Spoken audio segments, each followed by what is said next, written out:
Thanks Jan, and also thanks to Alicia and Grace, because well, they pointed already to the important topics which I'm also trying to address, but with a different regional focus. So I'm working the moment on agriculture in West Africa. I have a very great interest in climate change, but also on changing prices on world market at regional level, which has, just as climate change, is an important driver for agricultural production in the region. So this is why I'm going to talk about increasing world market prices for oilseeds and vegetable oil in West African agriculture. Well, first of all, just some information on the project background, on the regional background, because that study I'm going to present you is part of a project called WASCAL, West African Science Service Center and Climate Change and Adapted Land Use. It's quite a mouthful, but abbreviated WASCAL. And it's funded by German Ministry for Research and Education, and by 10 partner countries throughout West Africa. So this is the region we are working on. So it's actually 10 countries. In some of the slides you will see only 9, because I merged the Gambia with Senegal. I hope nobody here is from, well, you're from Senegal. I hope you don't mind that I merged the Gambia with Okay. Okay, so before I start, some background data. So here 9 diagrams: Ghana, Burkina Faso, Benin, Senegal, Togo, Nigeria, Niger, Mali, and Cote d'Ivoire. And I have chosen a very poor coloring scheme, I'm afraid, because it may be difficult for some of you to see what I'm talking about here. The areas refer to harvested areas of oil crops, and throughout West Africa. And the purple areas on top, that's oil palm, or palm oil, you call it oil palm oil? Yeah, no, exactly, this is a point I'm going to make, so it's good that you're pointing to that. So it's a relevant crop in Nigeria, in Ghana, and also in Cote d'Ivoire. In the other regions not, so it depends very much, of course, on the agroecological zones where the country is located. Other important oil-bearing crops or oil-indigenous fruits are cotton, usually treated as a fiber crop, but it is like at least 30% of the revenues from cotton production are generated also by through cotton seeds. Then we have groundnut and soybean in the region. Soybean has been recently introduced, that has to be mentioned. In Ghana, it's a very small area down here. In Nigeria, it's produced for quite a long time and is at a stable level. In Ghana, it's a fairly new crop. The area in general seems to be extending. And then we have other oil plants. For instance, one crop I include here is karité or shea, which is also a perennial crop. That is an important difference. Also, I would like to stress here. So we have 2 different types of oil crops. We have annual oil crops like cotton, like peanuts, which can be converted easily. So you one year you decide to grow millet, next year you decide to do groundnuts. That does not involve a whole lot of transaction cost. Whereas changing areas from, as Grace has hinted to, oil palm to rice, or the other way around, that involves cost. And also the competition with forestry area is different. So on arable land that has already been converted to arable land, you have this direct competition between either food crops or such type of cash crops or industrial crops to some extent, because directly it is not eaten. It needs to be processed before it can be eaten. And on the other hand, you have perennial crops like shea or oil palm. Well, okay, so that was the total acreage. In terms of share in total arable land throughout these regions, Here you see that it amounts to, well, in Burkina Faso, up to 15%. That would be the area share of oil crops, as defined before, 20% in Benin. It's very limited in Côte d'Ivoire. Yeah, it's below 10%. Yeah, so it's quite heterogeneously distributed. So not only the composition of the different oil plants throughout West Africa is different,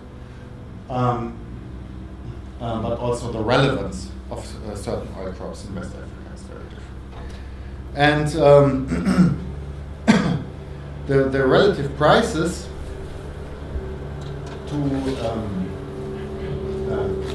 food commodities. Here, the food commodities I have chosen cereals, is that, well, in general, oil fruit are preferred by farmers due to the higher relative prices or the higher revenues per hectare.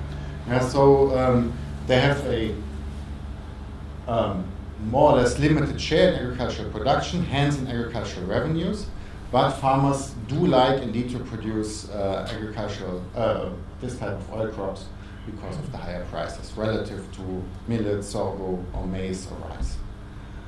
Well, and that brings me to the connection to the whole topic we are talking about here. So if now worldwide the demand for certain types of oil crops would increase because of the higher demand for biodiesel, let's say, what would happen then with agricultural production in West Africa? Would it change, and would it be at the cost of the food provision of the general population? So we're talking here clearly, I mean, when it comes to oil palm, West Africa is nowhere near Indonesia when it comes to relevance on the world markets. But on average, it accounts for roughly 15% of the harvested area in West Africa. So it has some relevance. And in the recent years, we see that soybean in particular have been introduced. So there has been some effort by national governments also to invest in research and development of yields, so of higher yielding varieties. And what also needs to be said is that despite substantial price changes over the last years, the oil palm area has remained quite stable, which is different from Indonesia and Malaysia, because there, as far as I know, but you have of course more recent information, is that the oil palm area continues to increase at the expense of tropical rainforests. This is not the case in West Africa, but we see that in general agricultural areas are increasing. So that was about the seeds. Now I'm talking about the processing, because the seeds are indeed mainly exported in West Africa. Well, an exception could be peanut, which is dominantly grown for home consumption, but soybean and also cotton, they are largely exported, also oil palm. What is imported, in contrast, is vegetable oil, so the processed commodity. And and a lot of the processing that happens in Africa, even though it is little, it's happening on farm. So it's not done in a larger or developed oil milling industry, but at a very small scale. So we have an import share in general of vegetable oil at well above 50%. So 50% of all the vegetable oil they consume is imported. The state of the debate is that currently there's a concern that the increasing demand for energy crops will have a negative impact on the food provision in the poorer parts of the rural areas in Western Africa.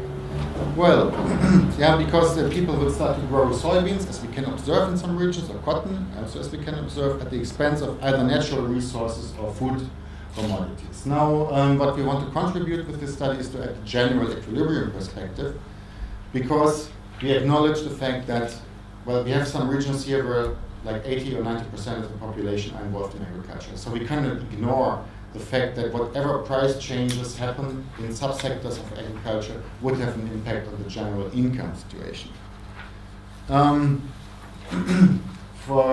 If we want to go for a general equilibrium analysis, I will be brief here. We use a modified version of the standard IFPRI model, I don't know who is familiar with this. It is a typical general equilibrium model that tries to capture all commodity markets and factor markets in an economy.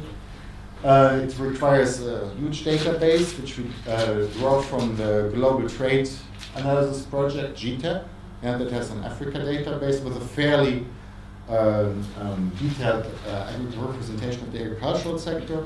Then we use World Bank data to augment it a bit, to account for transfers, and of course Farmstat, because we are interested in the agronomic information, like, as I present here, crop calendars, yield responses from to rainfall and these things, maximum attainable yields, the design in general of how we deviate from the standard CGE perspective here. Is that we see agriculture as a two-stage decision-making process. In the first stage, area is allocated. In the second stage, which I show here, then yield is formatted. And we exploit a lot of information on maximum attainable yields for soybean, for cotton, and for other crops. On that, okay, it is the D parameters of the model are estimated instead of just calibrated or derived from the database. We have already very interesting results, for instance, on the impact of rainfall changes from averages on crop production in the region. Yeah. So, for instance, in August, we can estimate some rainfall elasticity, and we make an attempt, or we succeed in the attempt that actually the quantities we use for fertilizer for different crops are indeed close to realistic or observed values. Okay, so the main scenario is simply, so we expect increasing prices for vegetable oil. Base year is 1, this is the year 2013. By 2022, these are the FAO and OECD projections. Until 2020, we expect a 6% increase on vegetable oil price, whereas the oilseed price may even decline and fall below this level. Well, we test this general price scenario against certain policy scenarios, input subsidies, irrigation, and expansion of irrigated area. And we find, that the results are ambiguous. It depends a lot, of course, whether or not, that was indicated by Alicia, is a net consumer or net producer of certain commodities. And I think the core message I can summarize in saying that it would be really good if West African countries would start to process oilseeds on a larger scale at the industrial level instead of doing this at the farm level. So I guess that would be a summary to keep to the time. Thank you.